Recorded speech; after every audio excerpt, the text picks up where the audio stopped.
প্রয়োজনীয় সংস্কারের পর রাজনৈতিক ঐক্যমতে পৌঁছে ভোটার তালিকা তৈরি হলে নির্বাচনের তারিখ ঘোষণা করা হবে। নিউ ইয়র্কে জাতিসংঘ সদর দপ্তরে সাধারণ অধিবেশনের সাইডলাইনে আন্তর্জাতিক মুদ্রা তহবিল IMF এর প্রধান ক্রিস্টালিনা জর্জিয়েভার সাথে বৈঠকে একথা জানান অন্তর্বর্তী সরকারের প্রধান উপদেষ্টা ডক্টর মোহাম্মদ ইউনূস। ক্রিস্টালিনা জর্জিয়েভাকে বাংলাদেশের পূর্ববর্তী স্বৈরা শাসন উৎখাত করা ছাত্র জনতার গণ অভ্যুত্থান সম্পর্কে সংক্ষিপ্ত ব্রিফিং করেন ডক্টর মোহাম্মদ ইউনূস।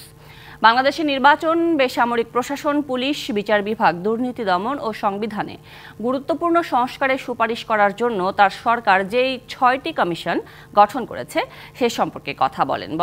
65% পর্যন্ত বিদ্যুৎ বিল সাশ্রয় করে আপনাকে রাখে প্রশান্তিতে। ওয়ালটন ফ্যান হাওয়া বদলে দেয়। এসব কমিশনের সুপারিশ নিয়ে অন্তর্বর্তী সরকার রাজনৈতিক দলগুলোর সঙ্গে আলোচনা করবে। সংস্কারের বিষয়ে সব দল একমত হলে এবং ভোটার তালিকা প্রস্তুত হলে নির্বাচনের তারিখ ঘোষণা করা হবে। এসব উদ্যোগে সমর্থন জানিয়ে বাংলাদেশের সংস্কার উদ্যোগে সহায়তার প্রতিশ্রুতি এবং বাংলাদেশ সরকারের জন্য আর্থিক সহায়তা দ্রুততর করার আশ্বাস দেন IMF প্রধান।